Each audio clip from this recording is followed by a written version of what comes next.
Hello everyone, कैसे हैं आप सब। आई होप कि आप सब बहुत अच्छे होंगे और अपनी पढ़ाई को कंटिन्यू रखे होंगे, पढ़ाई कर रहे होंगे फुल ऑफ मोटिवेशन के साथ। तो बताइएगा ज़रूर कि आपकी पढ़ाई कैसी चल रही है। और मैं भी पढ़ाई में लग चुकी हूँ, जितना टाइम मिल पाता है उसको यूटिलाइज़ करने की कोशिश करती हूँ। और आज के ब्लॉग में आप लोगों से शेयर करने वाली हूँ कि इंटरव्यू में अगर आप जाइएगा, जब भी आपका इंटरव्यू कॉल आएगा तो आप क्या क्या बातों का ध्यान रखिएगा। ऐसे तो मैं एक वीडियो बना चुकी हूँ, बट फिर भी कुछ कुछ याद आया है मुझे, तो मैं वो शेयर करूँगी कुछ टिप्स जो आपको बहुत हेल्प करेगा इंटरव्यू में। वो केवीएस का ही नहीं, किसी भी इंटरव्यू में आप जाइएगा तो बहुत आपको हेल्प करेगा। तो ब्लॉग में एंड तक बने रहिएगा और चैनल पहली बार आए हैं तो चैनल को सब्सक्राइब कर दीजिएगा, वीडियो को लाइक कीजिएगा और शेयर कीजिएगा।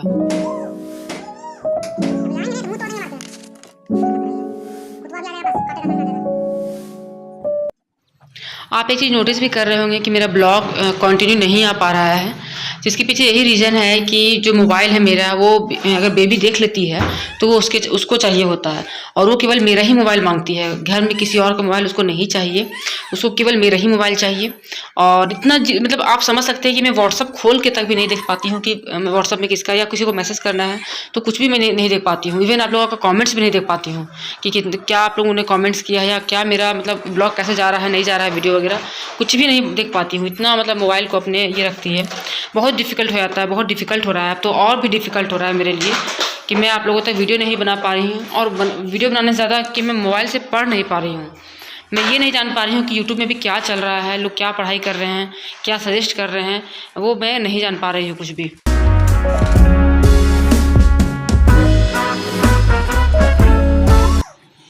तो बस यही है, यही कारण से ब्लॉग नहीं आ पा रहा है और मैं कुछ वैसा कर भी नहीं पा रही हूँ, मतलब नया चीज़ को पढ़ नहीं पा रही हूँ।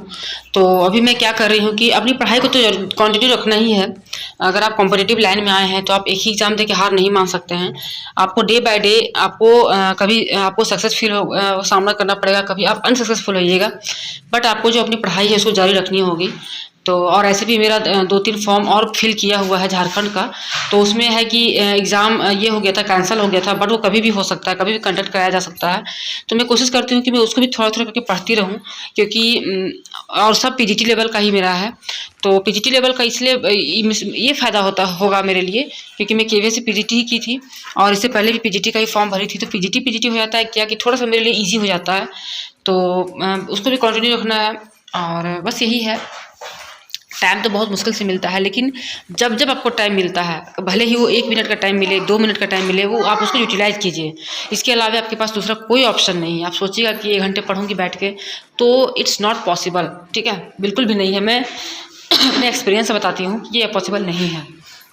चाहे आपके पास बच्चे हों या ना हों, या आप ससुराल में रह रहे हैं, आपके ये कह सकती हूँ कि अगर आपके पास टाइम का बहुत अभाव है तो आप इसी तरह से पढ़ाई कर सकते हैं, ठीक है? और अगर आपके पास टाइम है, आप जैसे कि आप स्टूडेंट हैं या आप मैरिड हैं और फैमिली है समझने वाले, बेबी नहीं है, तो आप अपना टाइम एक बना सकते हैं कि हाँ, आपको इतने से इतना पढ़ना है और इतने घंटे तक पढ़ना है।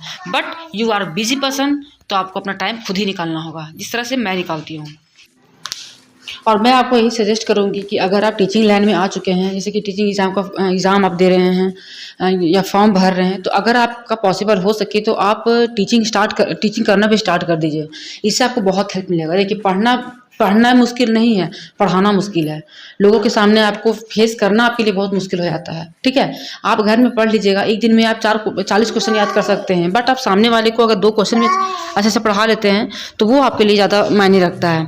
तो कोशिश कीजिए कि अगर आपके घर में बच्चे हैं तो आप उनको पढ़ाइए टाइम निकाल के, या आप पॉसिबल हो सके तो ट्यूशन पढ़ाइए, या उससे भी ज़्यादा पॉसिबल हो सके तो आप स्कूल जा सकते हैं।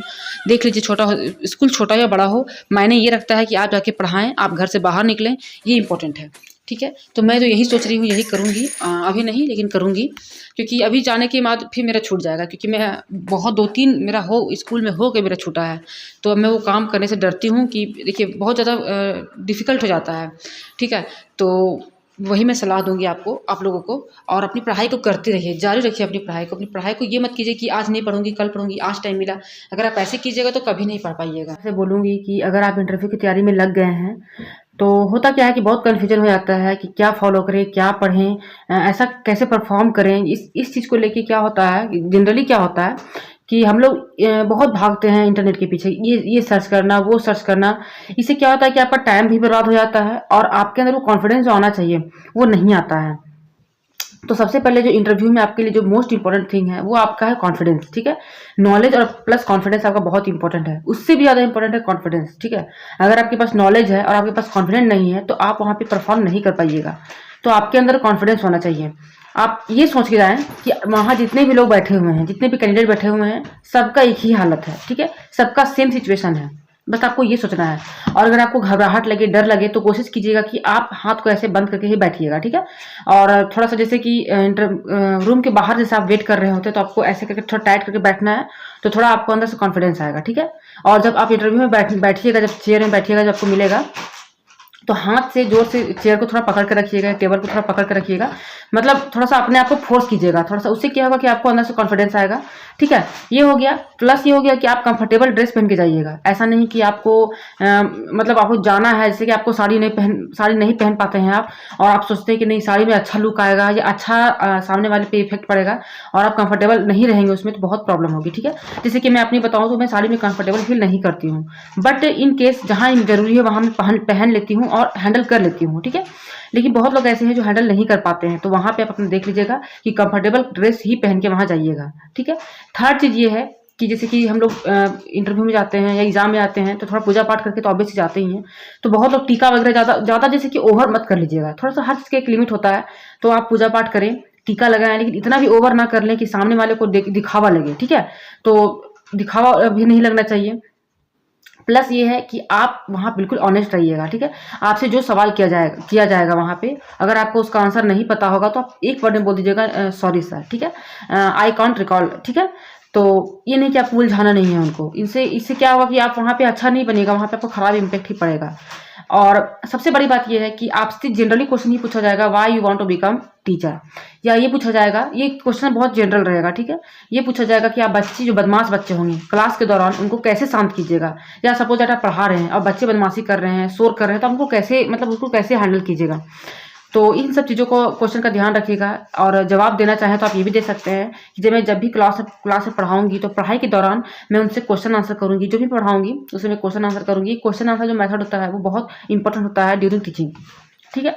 फिर थोड़ा एक्टिविटी बेस्ड आप पढ़ाइएगा, वो बोलिएगा कि मैं एक्टिविटी बेस्ड पढ़ाऊंगी, जैसे कि पोएम पढ़ा रहे हैं या स्टोरी पढ़ा रहे हैं, तो थोड़ा सा बच्चे को वहाँ पे इंटरेस्ट आना चाहिए। इन सब बातों का ध्यान रखिएगा। और जैसे कि सबसे इंपॉर्टेंट बात कि आप वीडियो देख रहे हैं वहाँ तक ठीक है, कोई एक वीडियो पकड़िए, किसी का भी एक वीडियो पकड़िए और आप मेन पॉइंट को लिख लीजिए। सबसे पहले अपना एक आप सेल्फ इंट्रोडक्शन आप तैयार कर लीजिए। कौन से ईयर में आपने मैट्रिक दिया है, इंटर दिया है, कि कौन से पेपर में आपका कितना मार्क्स आया है, एक बार उसको अच्छे से पढ़िए। हम लोग क्या करते हैं कि बस जानते हैं कि फर्स्ट डिवीजन था, इतना मार्क्स था, छोड़ देते हैं हम लोग। कोशिश कीजिए कि आप मैट्रिक से लेके जो भी आपकी अभी क्वालिफिकेशन है उसको एक बार अच्छे से गो थ्रू होइए कि इसमें कितना मार्क्स आपका आया है, किसमें ज़्यादा हाईएस्ट आपका मार्क्स आया है, उस सब चीज़ को नोट बनाइए, नोट्स कीजिए, ठीक है। नोट कीजिए एक डायरी में। और प्लस में ये एक इंट्रो अपना अच्छा से तैयार कर लीजिए। ये हो गया। किसी जैसे कि कोई महान पुरुष है, उन्होंने क्या बोला है जो आपको इफेक्ट किया है, तो थोड़ा सा एक दो लाइन उसको देख लीजिए। जो करंट न्यूज़ है थोड़ा सा उसको देख लीजिए कि करंट में भी क्या चल रहा है, थोड़ा बहुत।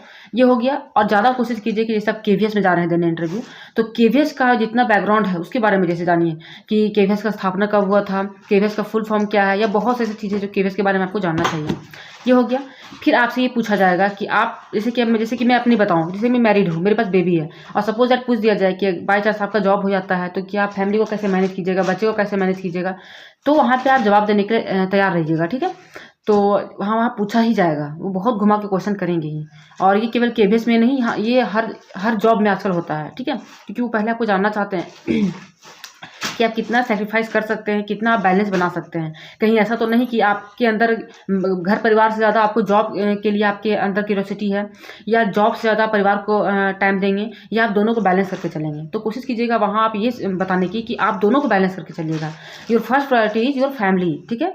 आपका परिवार जो है पहला फर्स्ट में आना चाहिए। ऐसा नहीं कि आपका बच्चा बीमार है और आपको नहीं जॉब में जाना है तो जाना है, तो ये आप वहाँ बोल दीजिएगा तो आपका जॉब हो जाएगा, ऐसा मत कीजिएगा, ठीक है। तो इन सब बातों को ध्यान रखिएगा। प्लस में जो आपका पेपर है, जो आपका सब्जेक्ट है, थोड़ा सा उसमें कमांड कर लीजिएगा, थोड़ा उसको पढ़ लीजिएगा अच्छे से।